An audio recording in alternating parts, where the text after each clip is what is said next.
Nosotros continuamos con el segmento Su cita con la ley. Hemos estado las últimas semanas hablando acerca de la justicia en adolescentes y vamos a hablar de algo sumamente importante que son las medidas que se toman con los adolescentes. Pero ¿medidas por qué? ¿Qué son las medidas?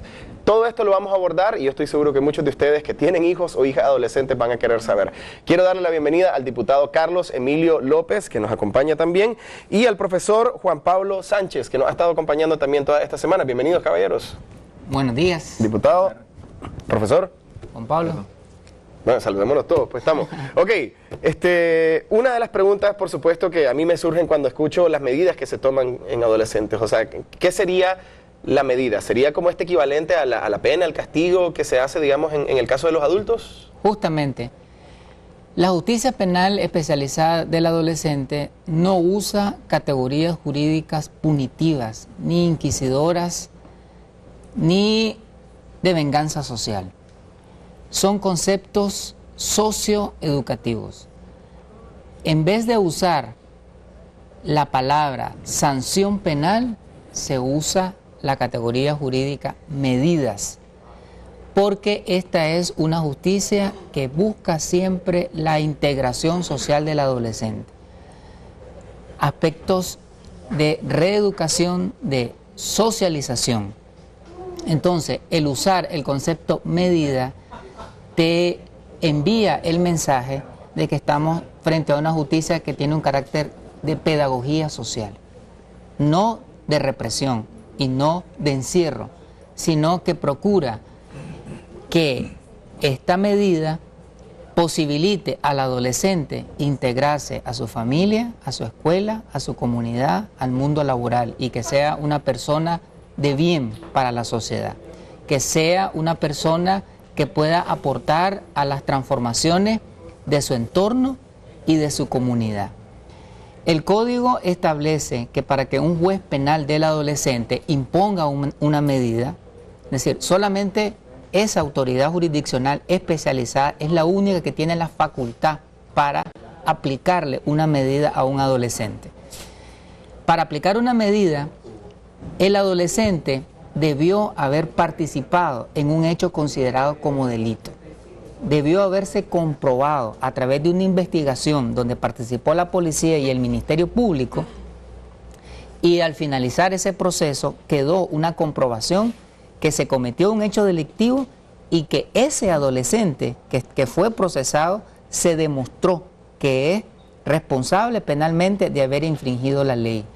Otros elementos que tiene que tomar la autoridad judicial especializada es qué tipo de delito cometió. Si fue un delito grave, si fue un delito menos grave, si fue un delito contra la libertad sexual, si fue un delito contra la vida, si fue un delito contra la propiedad. Y dependiendo del tipo delictivo, dependiendo del ilícito, asimismo la autoridad judicial, el juez penal del adolescente, aplica una medida. Es decir, tiene que haber el principio de proporcionalidad. La medida tiene que ser acorde a la edad del adolescente y acorde al tipo de delito que cometió. Hay tres tipos de medidas que establece el Código de la Niñez y la Adolescencia en su libro tercero. Medidas socioeducativas, medidas de orientación y supervisión y medidas privativas de libertad. En las dos primeras que he mencionado, ahí encontramos medidas, por ejemplo, como libertad asistida, amonestación, indicarle al adolescente la prohibición para que asista a determinados lugares, cambio de domicilio, e incluir al adolescente en un programa reeducativo o de desintoxicación, si estamos hablando de un adolescente con problemas de adicción, trabajo comunitario, entre otras medidas. Y el tercer tipo de medidas, que son las privativas de libertad, esas a su vez se dividen en tres tipos de privación de libertad: privación de libertad domiciliar, privación de libertad en tiempo libre y privación de libertad propiamente dicho, lo que conocemos popularmente como cárcel. El código no le llama cárcel, el código le llama privación de libertad en un centro especializado. Es decir, que el adolescente cumpla su tiempo de restricción de libertad en un lugar exclusivo para adolescentes. Pero tengo entendido que eso inclusive es ya como la medida extrema. Así ya es. La privación total, ya de enviarlo a otro lugar. Es la última ratio. La privación de libertad en un centro tiene que ser la última medida, el último recurso, la última opción a tomarse y por el menor tiempo posible. Esa es la filosofía restaurativa del Código de la Niñez y la Adolescencia. Ahora, me gustaría saber, y tal vez profesor nos puede ayudar con eso, en este caso, ¿qué se podría considerar un delito grave, un delito medio, y qué tipo de medidas son las que se toman? Estaban hablando de un ejemplo como la libertad asistida, no entiendo todavía qué podría significar eso, y la diferencia que tiene, por supuesto, con las penas que tienen, digamos, ya los adultos, pues. Bien, muy buenos días. Buenos días. Muchas gracias por la pregunta que nos permite esclarecer algunos elementos. Recordemos que el sistema de medidas que establece el Código de la Niñez y la Adolescencia en Nicaragua obedece a unos compromisos internacionales, a la Convención sobre los Derechos del Niño, a instrumentos internacionales aprobados y ratificados por el Estado nicaragüense, y estoy hablando del artículo 40 de la Convención sobre los Derechos del Niño, que establece precisamente que hay que agotar todas las alternativas, los medios, las formas posibles para un adolescente y evitar el contacto con el sistema carcelario, con el sistema penal, con el sistema penitenciario. De tal manera que este compromiso que tiene el Estado nicaragüense, como un Estado democrático, social, de derecho, es importante retomarlo en esta pregunta porque el sistema de medidas que establece el Código de la Niñez y la Adolescencia se expresa en los tipos de medidas, las clases de medidas que ya señalaba el diputado Carlos Emilio. Ahora, una medida, ¿cuándo voy a aplicar a un adolescente una medida socioeducativa? ¿Cuándo voy a aplicar una medida de orientación y supervisión o de privación de libertad? Eso tiene que ver con el hecho cometido, con el tipo de medida que se le tenga que imponer. De tal manera que si el adolescente, por ejemplo, cometió un delito de asesinato o violación, entonces la autoridad judicial va a tomar en cuenta esa gravedad y va a esgrimir, por decirlo de alguna manera, contemplar la posibilidad de privarlo de libertad.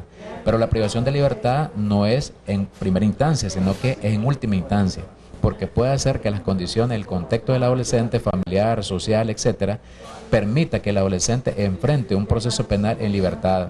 Eso significa que el adolescente puede sujetarse a una medida que se llama libertad asistida.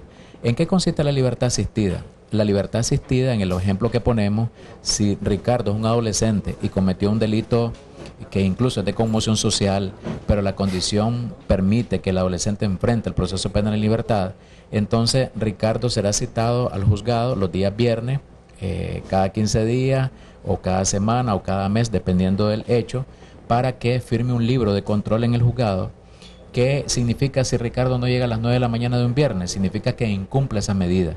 Y entonces al incumplir esa medida, el juez de adolescente o la jueza de adolescente se reserva el derecho de cambiar esa medida y de imponerle una más gravosa, porque tampoco puede burlarse la autoridad, de la autoridad judicial el adolescente.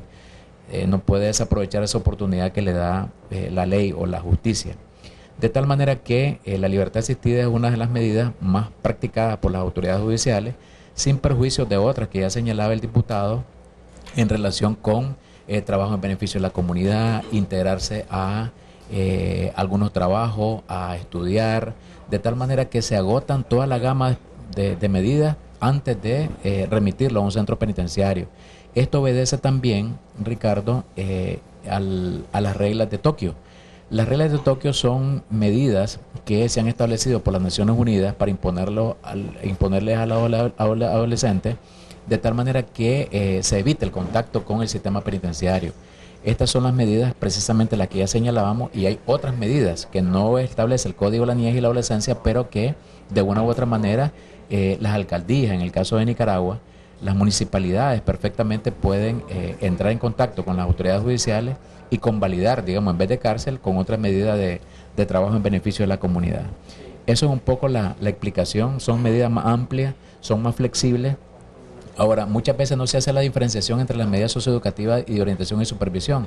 Las socioeducativas son llamados de atención, las socioeducativas son conversar con el adolescente, las socioeducativas son el llamamiento que hace la autoridad judicial para que corrija una conducta determinada. Amonestarlo, exhortarlo. Amonestarlo, exhortarlo a que cambie su conducta, que se porte mejor, que se porte bien, como dicen los chavalos.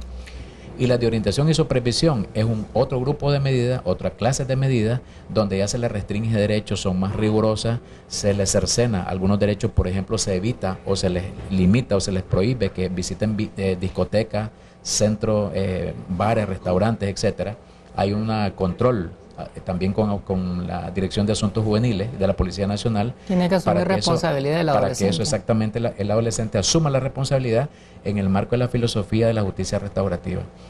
Ya no siendo posible eso, pues lógicamente es la medida más fuerte que ya se señalaban, que son las privativas de libertad en las 3 expresiones que ya se señalaban. En la que sí es posible que el adolescente esté incomunicado o aislado en un régimen penitenciario. Exactamente, porque hay medidas donde el adolescente está privado de libertad y puede hacer que en privación de libertad cometa otros delitos.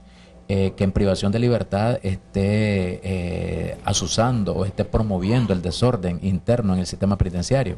Entonces la autoridad penitenciaria, la autoridad administrativa lo que hace es solicitar a la autoridad competente la imposición de una medida de incomunicación que es una medida extrema. Eso por los instrumentos internacionales está limitado. Sin embargo, de alguna manera se tiene que controlar, regular eso para efectos que salvaguardar la vida, la integridad física del resto de adolescentes. Claro, profesor.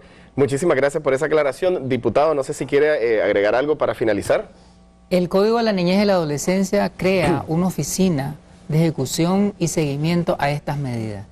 Es una oficina que está adscrita a los juzgados penales de adolescentes y que monitorea, supervisa el tipo de medidas que se aplica y vigila que el adolescente cumpla con la misma y da un acompañamiento multidisciplinario para auxiliar al juez en la implementación de estas medidas. Se crean planes individuales, claro. Se hacen reportes trimestrales, es decir, hay todo un seguimiento detallado para que el adolescente cumpla la medida y a su vez la medida satisfaga su finalidad, que es la integración social del adolescente al terminar.